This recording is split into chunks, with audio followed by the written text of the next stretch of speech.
We are live. We'll give it a few minutes and people will be joining as we go. And I will start with a little introduction and then we'll go from there. So, Sounds good. yeah. And this is the lovely thing about lives. People kind of pop in and out and join as they are able. People are also able to watch the replay, which is really cool. So, good morning, Anthony. I see Anthony has joined us.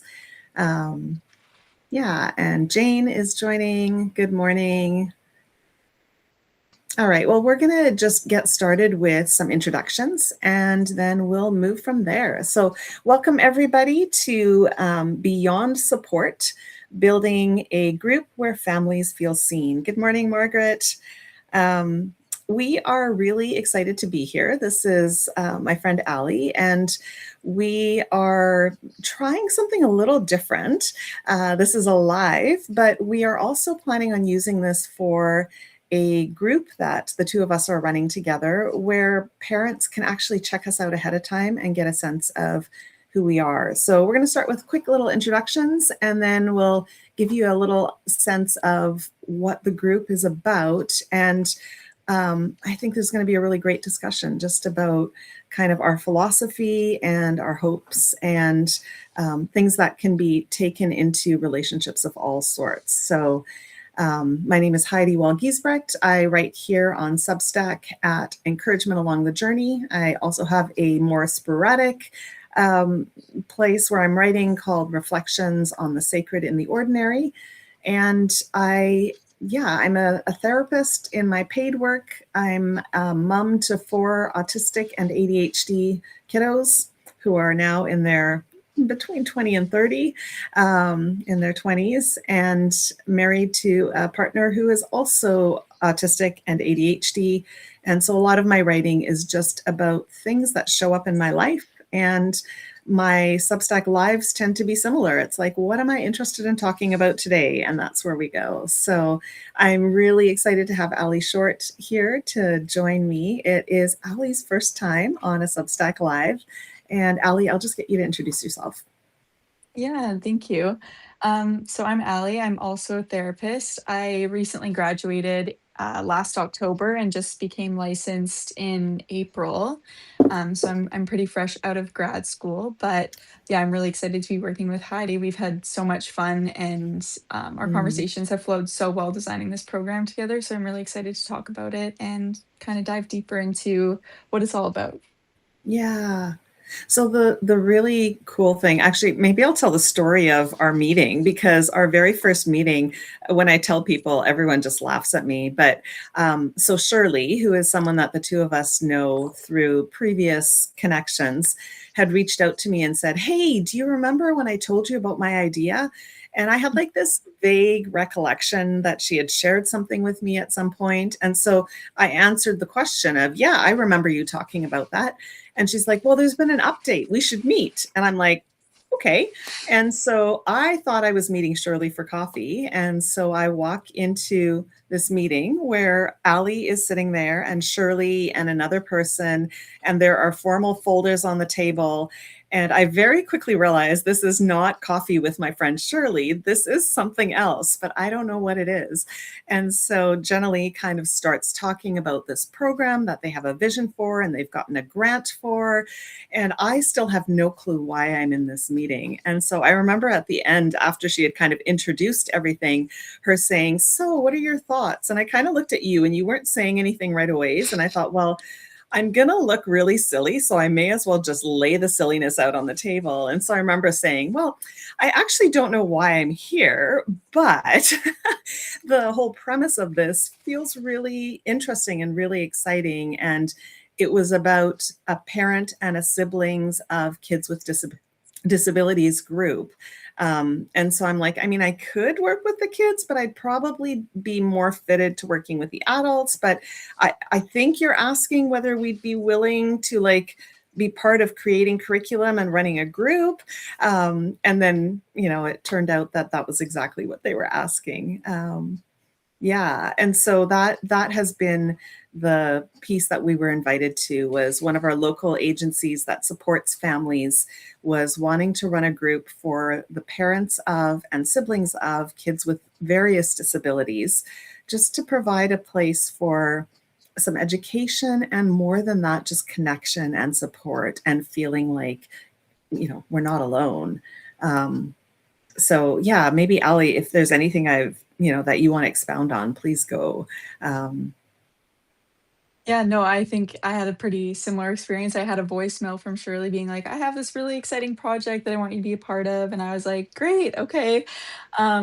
And then, yeah, I remember just meeting and there was just so many ideas flowing and we started talking yeah, about our experiences and realizing we were really aligned. And then from there, it was like from the ground up, we just built this entire yeah, program with kind of not really we had the previous curriculum that they used like 10 plus, maybe even more than mhm, that years ago that, some of it was quite outdated and that was quite a yeah, longer program. So we really just took it into our own hands and yeah, really went based off of, our own experiences and also, of course, researching and stuff like that. But yeah, I had no idea and I was like, how is this going to come together? I've never built a curriculum from the ground yeah, up, especially kind of a parallel group model, yeah, right? Where you're kind of ensuring these things are balanced, but then developmentally appropriate for the kids while also making sure the parent group's aligned. You don't want to have two yeah, completely opposite groups. But right, I think that's what made it so special is that you brought all of your clinical experience in and your personal experience. And then yeah, same for me, even though I'm a newer counselor, I've worked with kids in some yeah, capacity for a lot of my life. And then also being a sibling, bringing in my experience and then seeing kind of like the overlap and then also kind of the different perspectives of like, these are your experiences as a parent yeah, and these are the things you maybe would have really benefited from, yeah, raising kids with different abilities. And then for me, as a sibling, being a part of one of those groups back yeah, like 20 years ago, and also kind of what I feel has been the most prevalent throughout my life that I feel is really important to work on in like the family system or feel supported in the family yeah, system. Yeah. yeah. Well, and you touched on like some of the places where we realized very quickly that we aligned well, which Mhm. actually to me were very like they were foundational. Like if we didn't align on these pieces, I Mm. wasn't sure that we could work together. And it Yeah. it was around the like our approach to relationships and our approach Hmm. to the parent-child connection, like just that sense of this week I've been saying like connection over correction. Like it's not Mm. about correcting behavior, it's about connecting and figuring Yeah. out, yeah, what is going on here and how do we work on this together. Yeah. um, you touched on kind of our personal experience, so I'm wondering, would you like to share a little bit about your own experience of like being part of a group and as a sibling of someone with a Mhm. disability? Yeah, for sure. Yeah, so growing up, my sister, she had a disability. And when we moved to Langley, we had respite services through Inclusion Langley, which is where we're Mm, running the group. And so Shirley's been a big part of my life since I was like 6 or 7 years old. Um, and so I was a part of this group that was a sibling support group. And I just found out recently that there was also a parallel or kind of a parent support group that went with that, different than what we're doing, but yeah, kind of the same idea, the kids and the parents. Um, and so I was a part of that group. And I always say, well, I don't remember the curriculum or the games that we played. I remember feeling understood. And I think mm, that remembering a feeling or remembering how it felt goes so far, right? Like those I yeah, didn't take those I didn't take lessons with me necessarily, but it's like being in a group of kids who were also impacted by having a sibling with a disability, in this space where I could truly just feel like, okay, they get me. Like I went to school and a lot of kids, most kids don't have a sibling with a disability, right? So it's like I felt kind of like an outcast or maybe people don't know how I feel and my home environment is so different than all these other yeah, kids. Whereas when I was in this group, it was like, oh, I'm not the black sheep. Like there's yeah, other people who get this, right? And then connecting with those people was really special. And so yeah, I think growing up, we've talked a lot about, you mentioned our approaches being similar, an attachment focused relational yeah, approach. And connection over correction. And I think remaining curious. I think that we Mm, always talk about behaviors, communication, and being a kid with a sister with a disability, I've learned how not only that impacted me in hindsight as a child, but even now, kind of like this hyper independence that I have, and mm. um, sort of how it's developed in my adult life. But yeah, I think that most importantly, I felt connected to people with similar stories and experiences, and that was really important for me. Yeah. Well, I find when you were talking about the group kind of being a place where you didn't feel alone, like where you felt connection and just a sense of, oh, okay, there are other people that get this. I think as a parent, Hmm. that's been my experience too. Like at the beginning, I mean, Rich and I spent the first 3 years of parenting thinking that we should never have had kids. Like, we clearly Mm. weren't cut out to do this. We were Hmm. struggling. Everybody else seemed to be managing this parenting thing, and our life was just so different. And Hmm. it was really helpful once we started meeting other families that also had challenges, and where I realized, oh, this actually isn't unusual. It's just Mm. unusual in a lot of families, but there are Mm. families where this is not unusual. And, even some of the experiences like the hypervigilance of, I Mm. mean, I had one kid that was a bolter. And I remember when I first heard the term bolter, I was like, what? There's a name for this? Like, when they get overwhelmed, they literally take off and there's no concern for safety. They could run into traffic, they run away, like, and Mhm. it's not because they want to run away. It's they're so overwhelmed that they literally Mhm. are bolting from that overwhelm. Mhm. Then I had another one that was a massive Klingon, like couldn't leave my side. So Mm. as one is bolting, another is holding me back and not letting me go chase the one that's bolting, right? So Mhm. and then I had two distracted wanderers who were just so in Mm. their own world that they would wander off without even realizing it. And then when I called them, wouldn't respond because, again, they were totally, in their own little space. And I remember thinking, like, what is wrong with me? Like, I can't even manage my own kids. So, like, going Mm. shopping, I had to go get groceries and I'd have to take them with me. And it was so stressful. And then, Yeah. starting to meet other parents and realize, oh, there are other families where this happens, and Yeah. I'm not doing anything wrong, Yeah. was really significant. And so when I think about the groups that we're going to get to run, I'm actually really excited for parents to start feeling that sense of, I don't have to be alone in this. Um, Yeah. yeah, and Shirley. I mean, Shirley's been part of our life for, I think, 13 years. So she's been, and I think she was actually very instrumental as to why we're working together. Yeah. I think I'm going to describe my experience of Shirley, and I suspect you may find some points of connection. She has just felt like one of my biggest cheerleaders all along. Mm. She Yeah. believed in me when I didn't believe in myself. Like, I did Yeah. not think I was a capable parent, and she was like, "Your Mm. kids are so lucky to have you." Oh.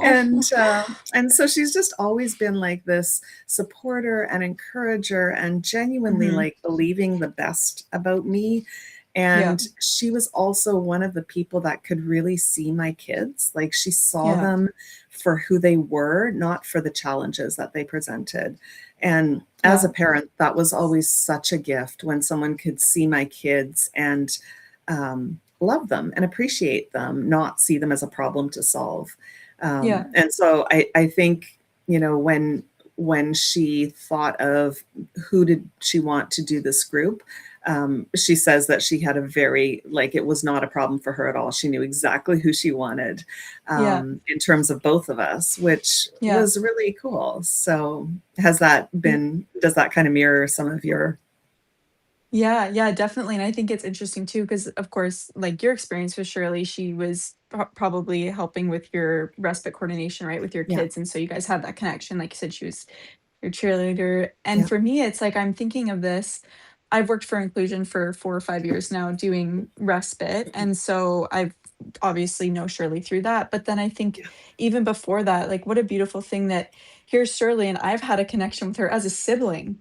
since I Yeah. was like 6 or 7. I wasn't a parent. I was a sibling of someone with a Yeah. disability. So that's just how far her love extends, is not just to the kids on Yes. her caseload and the parents, but the entire family. Like, to think that she's played such a pivotal role in my life as a sibling, and she wasn't, Yeah. necessarily directly supporting me, but I don't know, that just made me really think like, wow, her work Yeah. really is powerful and extends beyond just the child that she's maybe Yeah. coordinating or helping with respite for, right? And yeah, Yeah. same thing. She called me. She's like, "You're the perfect person for this." Like, she's been plotting beforehand, like who's gonna run this group, and it's something she's wanted to do for so long. Yes. And yeah, I love that. Just like one day, she's like, "We're ready." I'm like, "Oh," because she kind of Okay. told me there's something in the works. Yeah. Yeah. Yeah. But yeah, I feel the same way. She's still, even now, it's like sometimes I'll call her just about something random and I'll start, "Shirley, I'm so overwhelmed." And she's like, "You need to take Oh, a break. You need to do this." Like, she's always there. And so yeah. it feels so special, not only because of our experiences and connecting with you, but also because this is somebody who's always been in my corner, and to get Yeah. to be a part of something with her you Yeah. know, I think is so special.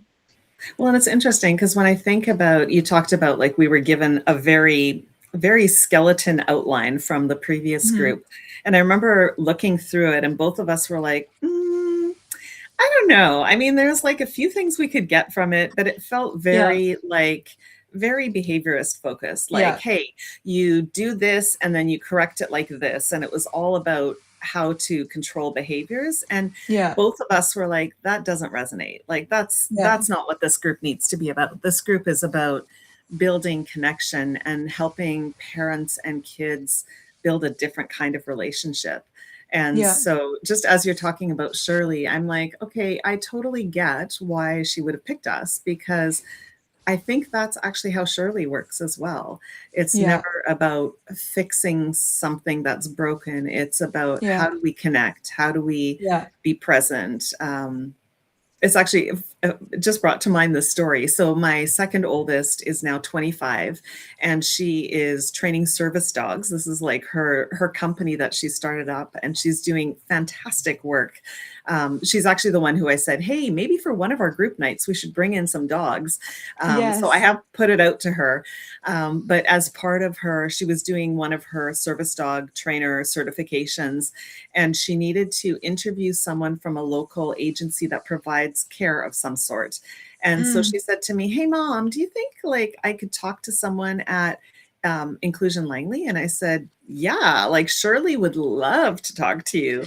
And Yeah. so Annika actually went out and met with Shirley, and they had a lovely Mm. conversation. I heard about it from both of them. They just Aw. really enjoyed reconnecting, and yeah, it's fun. So like I think she continues to do that in the lives of other kids that she's connected with, when people are willing to, yeah, have that connection. But Yeah. No, I love that. I love how that's kind of an embodiment of, like you said, kind of this whole program is how yeah, powerful connection can be, and maybe why, our approach and why we were sort of picked for this.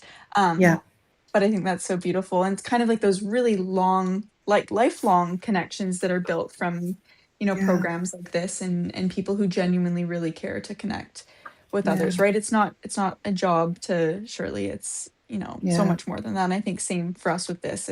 It's yeah, so much more meaningful than that, and yeah, like you said, even the behavioralist approach, I think that's why we kind of clicked right away, is it's like, "Oh, I work from, like, an yeah, attachment relational kind of yeah, model here, and the whole do this to fix this, or is not yeah, the way we're going to go about it." And so I think that was yeah, really special too. yeah. Are there experiences that you think of that have shaped the way you understand the needs that we'll be looking Mm. at in the group? Like, and that might be in terms of your own experience as well, of being a sibling of someone with a disability. I know you've brought a lot of really great points into our conversations as we've been doing the planning of this curriculum. Um, Mhm. Yeah, I mean, I think that there's kind of two ways I look at it. One is through my own experience, and then of course recognizing like the limitations that, my experience is not everyone's experience, but yeah, extrapolating what I can. And then also, I think from like my clinical perspective, looking at it from a step back, I can see how these might manifest and how also those impact, the parents. Like, I guess maybe my clinical experience has given me more clarity because I think growing up, as a child, you just yearn so deeply for connection and Mm, attachment to your caregivers, and you don't really understand. I think really, I should say, I didn't really understand, right? I knew my sister was sick, and I knew that she had more needs than maybe I did, and so it just kind of was the way it was. Like, she yeah. kind of had a lot of the attention and the focus, and I totally get that.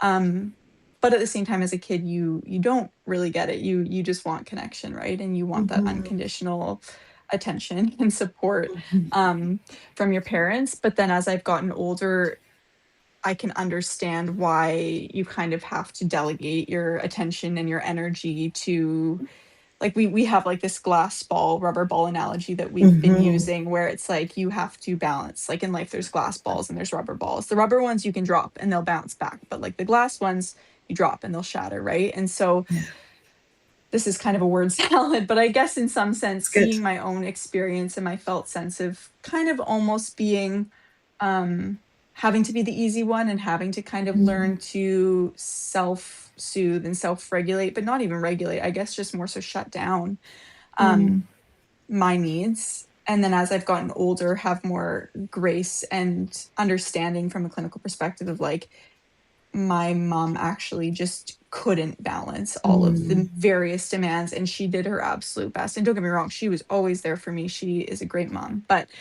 I think it's given me a lot of perspective in how maybe, in this group we can find ways to actually do both, mm. to connect with your child with a disability and be there to support them, and also have that really Yeah, intentional connection with your other kids, because that will continue to impact them over their yeah, life, right?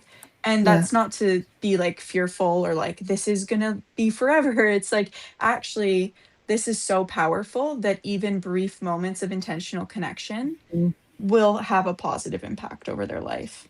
yeah. Yeah. Well, it's interesting because as I was thinking about like my experiences, and the first thing that came to mind was just the sense of like, I genuinely believe that parents do want the best for their kids. And Mhm. when you've got families where there's disabilities and they're coming to a group, they're coming Mhm. because they want more for Mhm. their family. They're Mhm. looking for something. And so, I think a lot of times my experience of having kids with challenges was that I often felt really judged. Like I felt like Mm. I was doing everything wrong. Yeah. And um, some of the things that I thought were good, I didn't know for sure that they were. Like, is this going to pan out in the long term? And now, with the benefit of being able to look back, I can go, oh my gosh, that was exactly what my kids needed. But at Yeah. the time, I was like, I think this is what I need to do, but I don't even know. And so, when I think about bringing my experience to the group, I think that's one of the things is I want the parents to, first of all, understand that like we get it. Like we get that Mm. your heart is to love Mhm. your kids and to do what's best. And Mhm. we as parents bring our experiences of being parented into the Mhm. room. And so if we haven't had an opportunity to kind of reflect on that and go, okay, like which part of how I was parented was really helpful and do I want to repeat? And Mhm. which part of how I was parented, even though I know my parents loved me and they did the best they could, was not good enough. Yeah. Do I want to work and shift and change? And Mhm. I'm not going to be a perfect parent. I'm still going to have learning opportunities. We're still going to come out of it with my kids saying, "Yeah, there's some things that my mom and dad did that we really loved, and there's some things we really didn't love." Mhm. Or my parent, or my yeah, whatever. And so, as I, think about it for the parents, I think, yeah, like a lot of parents will come in feeling really overwhelmed and feeling like there's a lot of problems to solve. And for me, that's where there's so much hope in Mm. what we're providing in the group, because I think we really are looking to provide opportunities to build relationship. And Yeah. yeah, there will be some tools along the way that we'll offer. But again, it's less about here are the 5 steps to having well-behaved children. And Yeah. it's Yeah. more about, hey, how do we build connection? How do we build Yeah. meaningful relationship? Because when you have that, all the other stuff is figure like we can figure it out together. Yeah. Um, Yeah. yeah. Yeah. No, I love that. And I think when you were talking about how, you know, you're having to examine your own kind of internalized beliefs or kind of Mhm. how maybe you were raised and then Yeah. but when you're kind of in this situation where everything's kind of coming at you like you're drinking out of a fire hose, it doesn't really feel like there's time to like pause and like Yeah. take a minute and do that. And also the vulnerability that that brings. Like I think a lot of Yeah. parents in these situations, I mean, this is something we've talked about a lot, is there's a lot of shame. There's a lot of shame and there's Mm. a lot of external people kind of coming in, whether they're in your home Yeah. or they're social workers, or the intention might be really Yeah. great. And I think that because they don't get it a lot of the times, Mm. it can kind of reinforce that shame, right? And then that makes Mhm. people kind of turn inward and not want to open up. Because you do when you have a kid with a disability, it's like your home is kind of open to a lot of different people all the time, right? And that Totally. depends on the disability, whether it's like occupational therapists. There's lots of people coming in and out, right? That are well Yeah. intended. And I think that shame is such a big part of this, and Mm. also Mhm. resentment. And also Mhm. that leads me back to this idea that while you and me don't necessarily, of course, understand everybody's experience, we can't possibly understand everybody's experience. We do have our own experience in this regard that Mhm. allows us to come at it from a perspective of non-judgment, and I think Mhm. really being able to understand, right? And I think Yeah. that piece is huge because I think so often you feel like, at least with my family, it's you're under a microscope, right? All these people Mhm. are kind of coming Yeah. in and they have something to say. They have something to tell you about how you're doing this or how you're doing that Yeah. or what you should do here. And it's all advice. And it's like, well, this is Yeah. easy to say when you've never been in the situation. And I think what we wanted to do is like take a step back and really, like you said, kind of turn inward what's happening for you from your upbringing. And also, Yeah. how can you just connect? Like it's not Yeah. about doing things the right way. It's about slowing down and connecting. Yeah. Yeah. Well, and the word that came to mind as you were talking, which it might sound really random, it's not, was fear. Because I Mhm. remember as a parent, like with people coming into our home, and there were times where our kids were so dysregulated and they were verbal, but they weren't Yeah. emotional.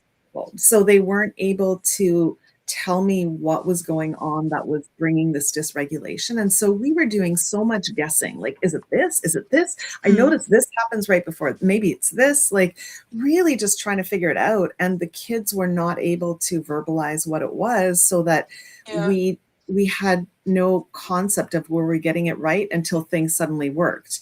And I Yeah. remember, I mean, sometimes when they were dysregulated, it was loud. And one of my biggest fears was someone is going to report us and Mhm. we are going to have an investigation and our kids are going to Yeah. be taken away. Like it was this Yeah. deep fear. And so Yeah.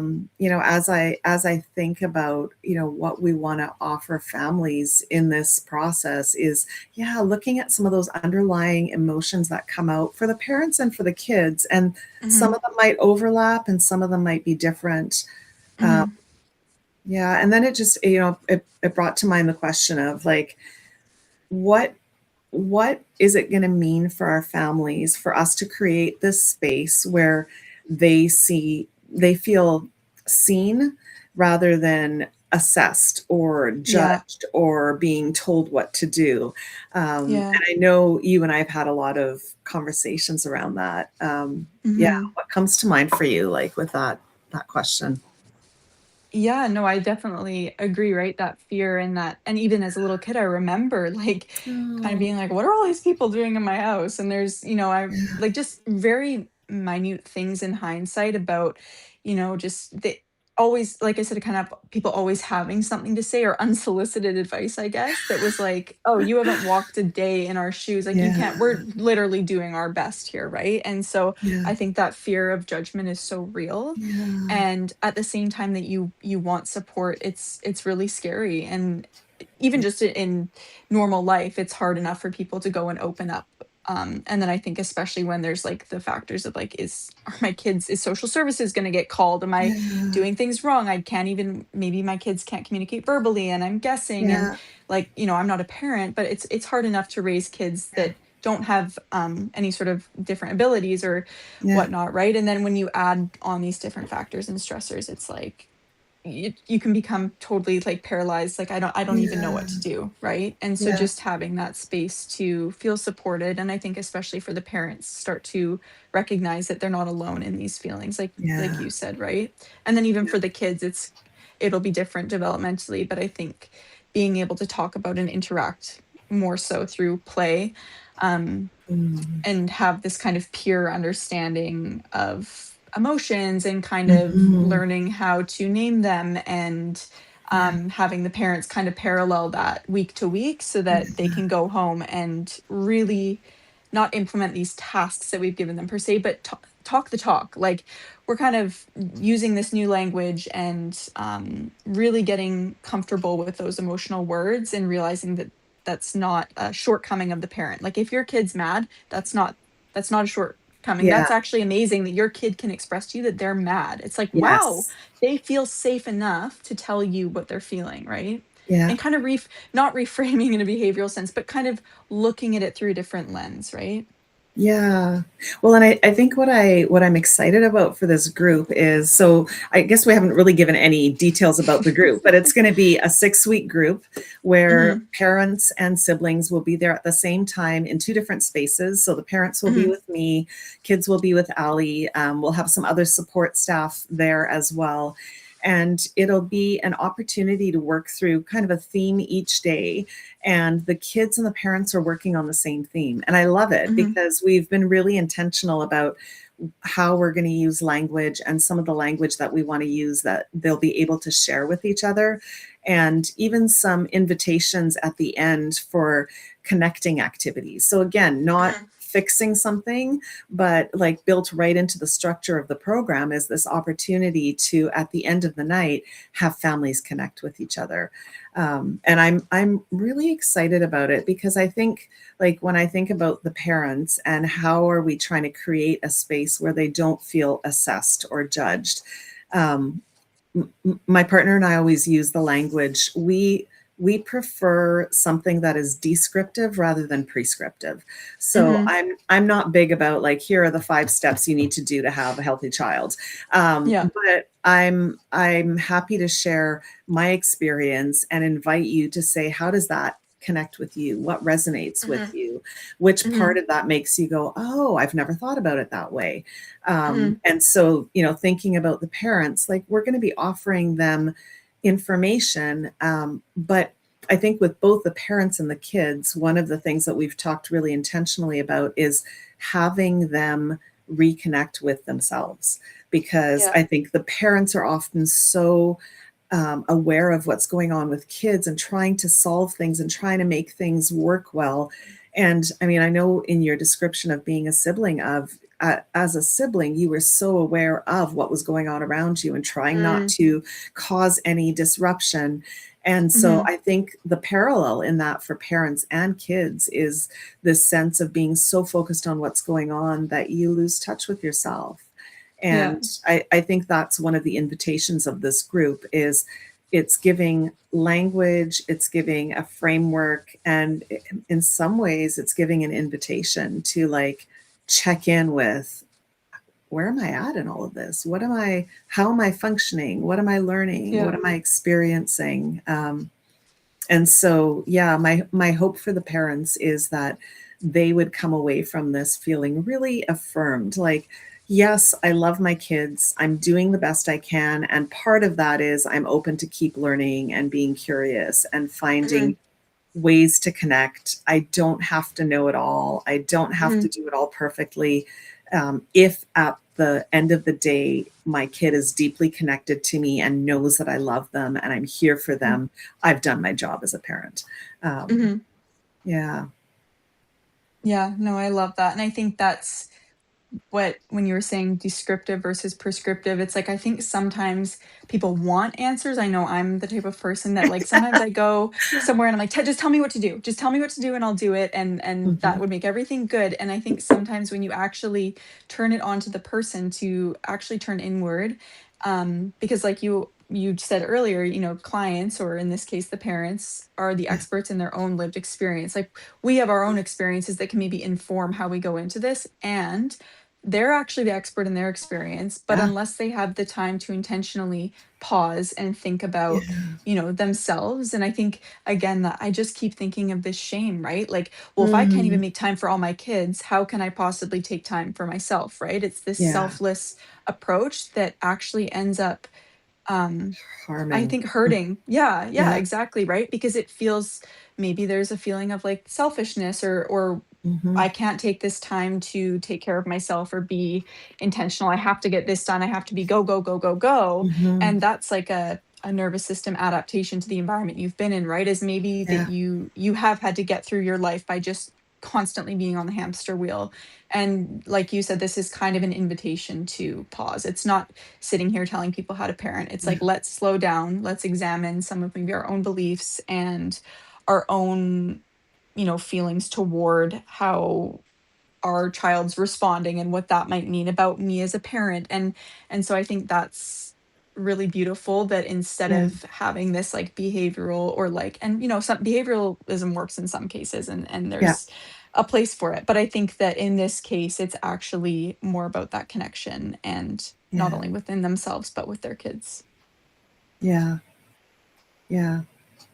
Yeah. It's I think too of, we're not bringing something that is like, here are all the things you need to do to change everything. But I find, Mhm. when you think of change and you think, well, if I just shift even slightly, over Mhm. time, the trajectory Mhm. becomes really different. And so, Yeah. I think of, for the parents as well, just what twigged it for me was when you said, I'm already, like, I'm so overwhelmed. I have no time for my kids. How can Mhm. I take time for myself? And it's like, well, Mhm. it might feel really radical, and maybe it starts with just a little piece at a time. Like, I remember when my kids were little, one of the first things that I started very intentionally doing was actually sitting down at the table in the morning and having a cup of coffee. And it Yeah. wasn't much. It was like 15 minutes, a cup of coffee. But I started taking just that little bit of space, because with 4 kids in 5 years, life was a little crazy for a long time. Yeah. And so just that sense, though, of like, if I don't take any time for myself, I can't keep doing this. And Mhm. from there it grew. But that was the very first thing I did, was literally 15 minutes of sitting down with my cup of coffee, instead of running around the kitchen like mad doing other things as I'm Mhm. sipping my coffee on the side. Yeah. Yeah. And so I think, for parents, we aren't wanting to add to their load. We're wanting to help them figure out what sustainable looks like moving forward. Mm. Like, what does it look like to live well together as a family and to build these relationships intentionally, but not Mhm. in a, oh, add 5 more things to your plate. But Yeah. yeah, what does support look like? What little shifts could you make that actually in the long run become big shifts? Um, Yeah. yeah, Yeah, no, I love that, and I think that sounds like kind of this idea of, like, giving permission, like, permission yeah, to pause, and I think that, again, you're the perfect person to be doing this, because it's like, you can sit there and from your experience, look back in hindsight, and obviously, you still have your kids and everything, and you probably still have things you are navigating to this day, like, it's never like, "Oh, I figured it yeah. out," but it's like you can kinda share, like, "I've been there," and be kind of an example of, Yeah. like, this is There's hope. how. Yeah, yeah, exactly. Yeah, I think so. But Yeah, seriously, I think that's sometimes so needed, right? Is to feel yeah, not only like I'm connecting with these other parents that are here and going through it actively, but here's this person who she has been through it. She's gone through the brunt of, raising the kids up to being adults. And, you can share your experiences of what worked, what those feelings you had during it, like, Yeah. feeling overwhelmed, feeling alone, not knowing what to do. Yeah. Because for me, it's like I look at you and you seem so like you have it all together, right? And to share that vulnerability of like it hasn't always Yeah. been like that, I think is And I still so don't. Still learning. Yes. But Uh, it just goes to show too, right? Like we can have assumptions and we might look at yeah. families with who don't have a kid with a disability. It's like, oh well, they just have it all together. And they also don't, right? But Yeah. just kind of checking our assumptions and also feeling validated and reassured that like it's okay to not have it all together. And there's like micro moments that you can add to your life or just shift what you're doing, not Yeah. add, like you said, five things. Yeah. Yeah. Yeah, and I mean, change happens in those really small moments over time. I Yeah. find that the best, most effective, sustainable change actually isn't big. It's Yeah. those little micro moments, like you say. Yeah. Um, just thinking, like for any parents that might feel nervous, because I think you touched on something when you said you have so many people coming into your home, into your life, and there's Yeah. always. I remember the first time we met with our social worker. I like, oh my gosh, I was like madly cleaning before she showed up. I was like, I Yeah. hope my kids don't say anything really crazy today. Like, who is this person coming in? And just the Yeah. incredible fear of like, are they going to judge me? Like that was really significant. Are they going to understand me? And so as I'm thinking about the parents, and I know we're hoping to do another one of these where we focus more on the kids so that the kids can Yeah. actually watch it, but for today, like thinking about the parents, if someone is feeling really nervous about this group, or Mm. maybe like, I don't know about this. I mean, I'll go because I'm supposed to go, but I don't know if I really want to go. Um, Mhm.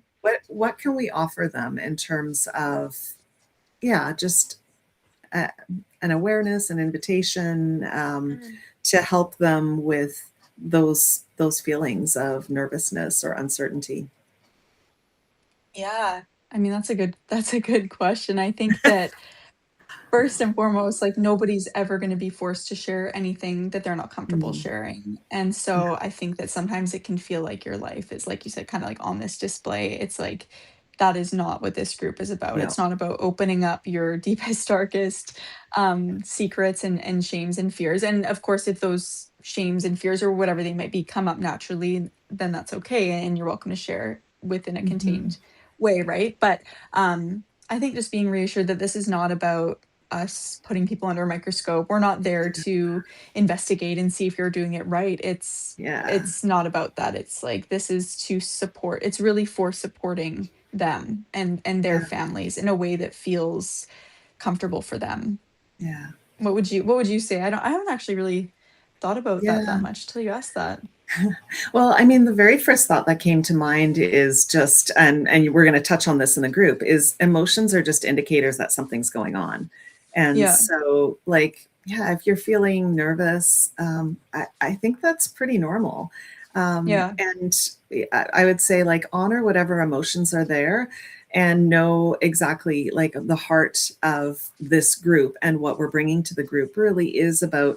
We want this to feel like a safe environment. We want this to feel like a supportive space. There may be opportunities to connect with other families that, if you get along well, there could be relationships that develop out of this where families can continue to be supportive to one another. And Mm, um, and I think, both of us come from this perspective of we are not the expert coming in to tell you what to do. Even though we have lived experience in this area, it is our lived experience, not your lived mhm, experience. And we mhm, are not expecting you to be mirror images of us. What we want to do is come alongside and offer ideas, suggestions, perspectives that might be helpful.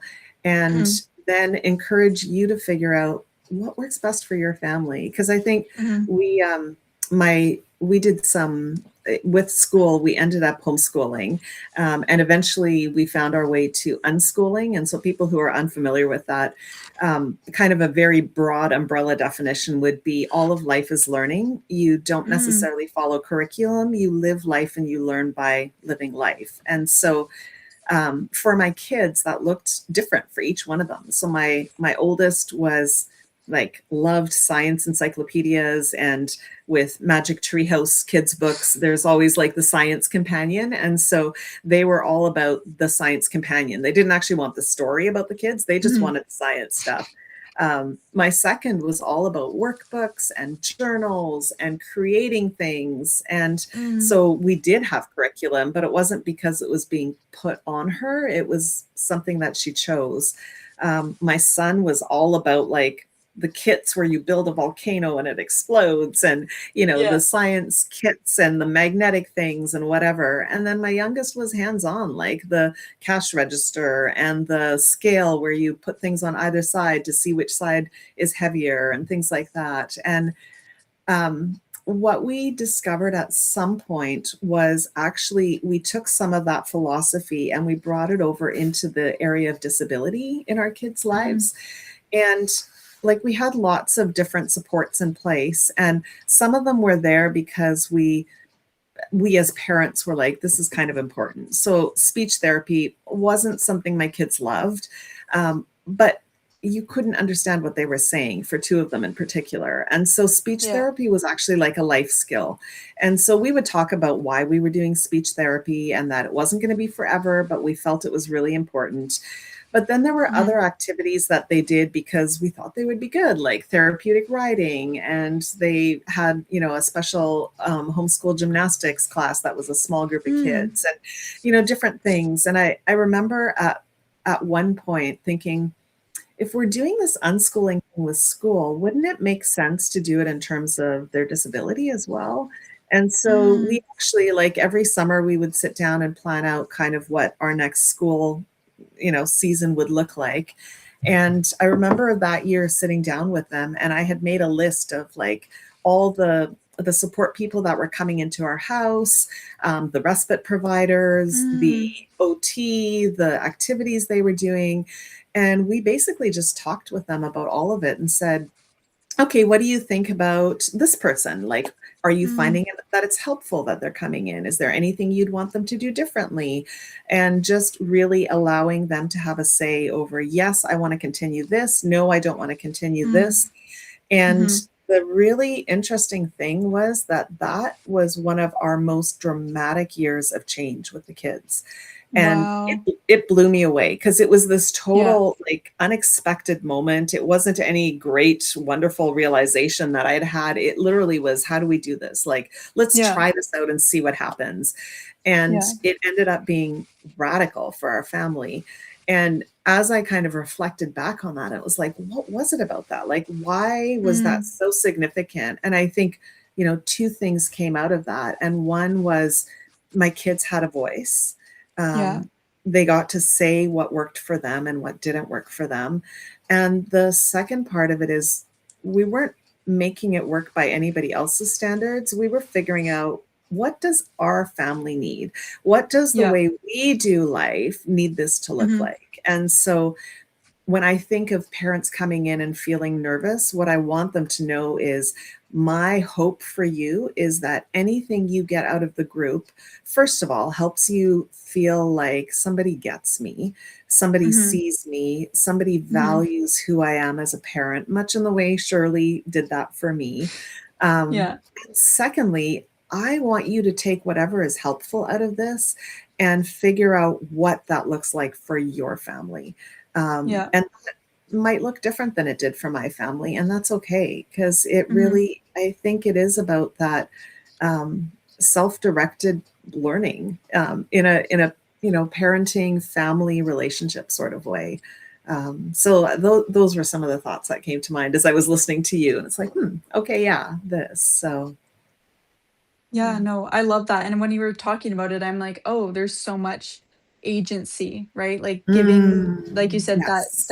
choice and that agency, and I think that, again, it goes back to that kind of central theme of having so many people come in and tell you this is what you're supposed to be doing, and there are people who are experts in their fields for reasons, Yeah. right? And they might Yeah. have some information that can be really helpful because you do need those supports a lot of the time, and it's amazing that they have these areas of specialty where they can come in and help make your life easier. And there needs to be ways in your life, whether that's small moments, but we need agency. As people, we need Yes. agency. We need to feel like we have a choice. And sometimes it's easy to feel like we don't.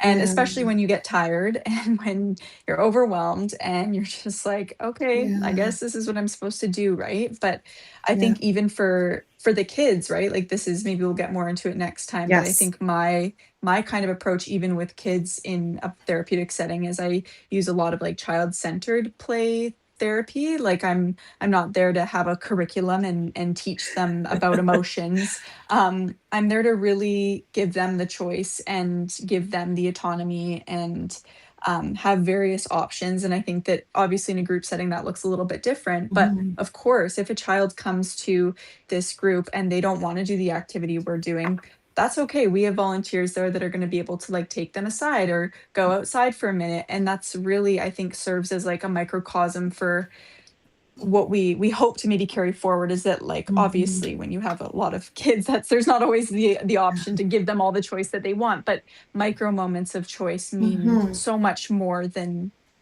getting it right all the time, or always letting them do whatever. That's not what Yeah. it's about. It's like, where can they pause and figure out what they need, right? Like Yes. children are, they're very smart, they're very adaptive, um and they, if given the choice, will sometimes, most times, be able to know what they need in that moment, whether that's Yeah. movement, whether that's taking a step away. And I think that being able to model that in the group will also give them ways to maybe communicate that, or repeat that in the Yeah. home. I Yeah. don't know if that made sense. I hope that Yeah, it made did. sense. Actually, it twigged a bunch of other thoughts. So I was thinking kind of as a closing question, when the group ends, what would give us a sense that we've created the worthwhile experience that we were hoping to? And so as I was listening to you, I was like, oh, noticing, like helping Mm, people. And again, it's an invitation. So what it for the kids as well as for the parents, if at the end of this group they walk away with a greater sense of curiosity and mhm. an awareness of the fact that it's okay to notice things about yourself. It's okay to notice things about your kids, and you don't have to have it all figured out. Yeah. But again, it feels like a little bit of that invitation to turn inward and to see what what is going on for them. So anyways, here's the question for you: when the group eventually comes to an end, what would tell us that we've created a worthwhile experience?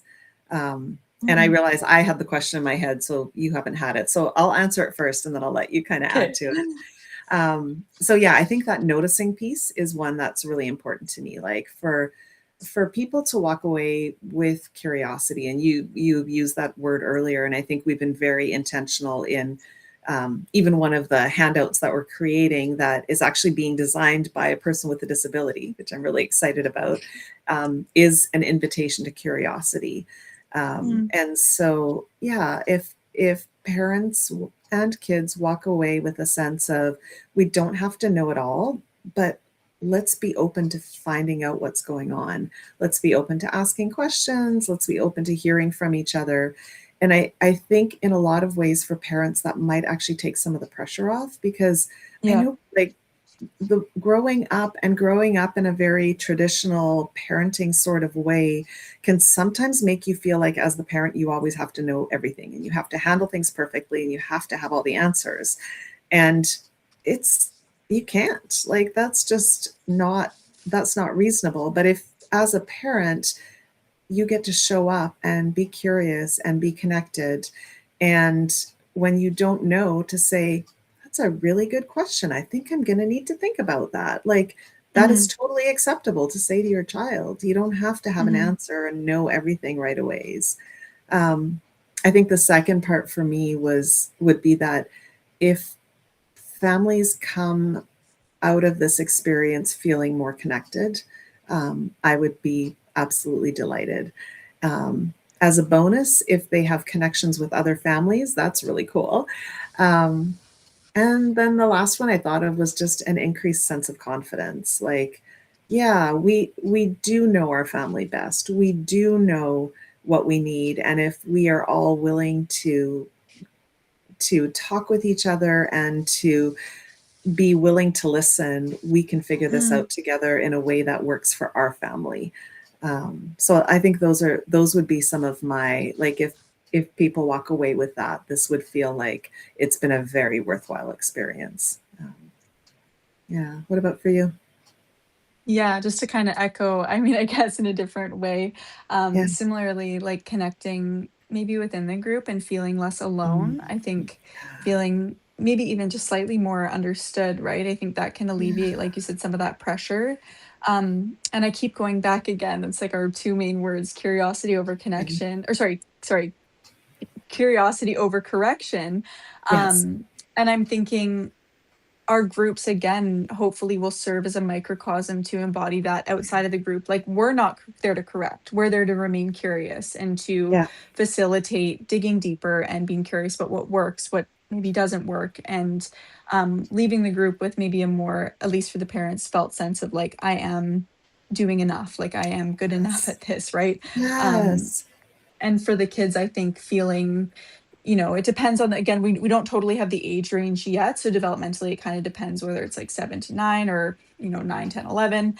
But Mm, I think peer connection and feeling understood, mm, that goes further than anything else, right? And then maybe yeah. even having the language to understand how they're feeling or understand their own Mhm. needs, because I think it can become easy to push those down or mute them, and we want Yeah. to keep those needs, we want to keep them alive, and those Yeah. needs alive and coming up, and being able to have those conversations with their parents with the support that they now have to really come at their child's needs from a place of curiosity.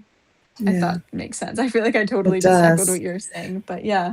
Oh, it's that's great. Yeah. And as you were describing that, I thought back to our last conversation with Jenny and Shirley, and just knowing that they also have a vision for this being something that is connecting on a more long-term basis. Like, I know they had some Yeah. ideas about maybe there will be some picnics to get families Mm, together, and so really building that sense of community. And yeah.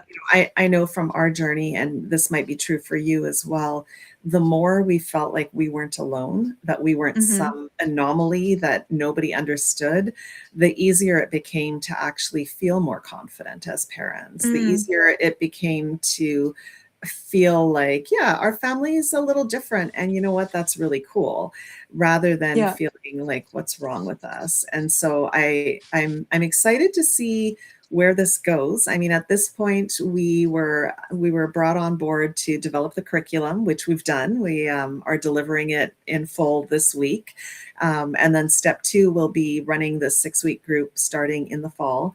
And I know that the organization has visions of this being a recurring group that will be continuing to do. And so it'll be, I'm looking forward to this opportunity and to see what we learn out of the first group, because I am sure that we will have lots of opportunities to make observations and notice things and be curious about things that will actually benefit us as we move into future groups. So um, yeah, yeah. Yeah. Any thoughts that you feel like we should have mentioned but haven't? No, I think that it pretty comprehensive description Yeah, of kind of what we're aiming to do. And of course, like you said, we're going to continue to learn and also grow from this and figure out kind of yeah, what works best and what approach people tend to um, like the most. Because we're also going to probably ask for feedback too, right? We want, yeah, again, we're not here to implement something and that's it. It's like we want yeah, this to be a collaborative approach, just like within the group and within, yeah, the two of us as well. So I yeah, think, yeah, I really hope that there can be some connection out of this and yeah, feeling less alone and feeling understood.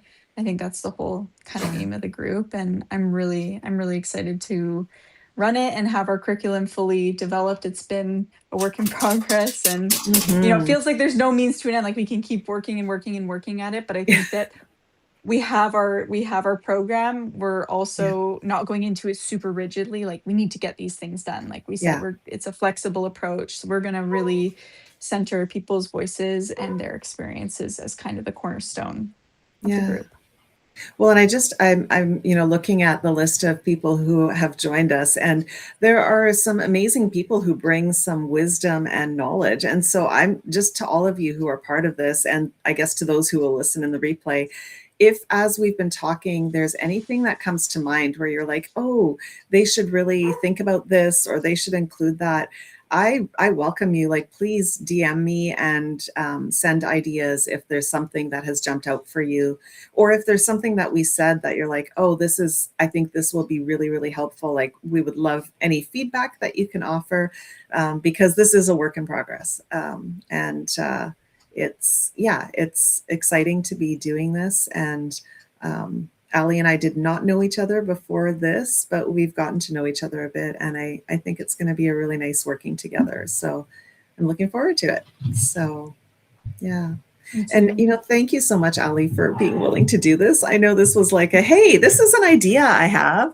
And it was in big part because I want families to come in with as much comfort as possible. And I thought, like, wouldn't it be cool if parents could watch this video of us and get a sense of who we are before they even show up at the group, so that they Mhm. already feel some sense of comfort? Because, okay, we know who they are. They don't feel threatening. Like, we can get all that nerve stuff out of the way. Yeah. And yeah, and I know we've talked about doing one for the kids. And so I'm looking forward to figuring out how we want to do that and when we want to do that. And as always, I'll post it on Substack and let people know if they want to join. And yeah, yeah. Thank you so much. Yes, thank you. Yeah, it's my first time doing anything like this, and I was definitely nervous, but I think that it would be a great way to, like you said, kind of give an introduction and Yeah. maybe alleviate some of those nerves and, doing something new like this or feeling like you're, again, being vulnerable with people can be really intimidating. And so I think that to at least know maybe where we're coming from and we're not here to fix and assess or anything like that, I hope can Mhm. it's a little bit of reassurance that that's not what this is about, and that it's really Yeah. just an open space to connect and Yeah. have those conversations. Yeah.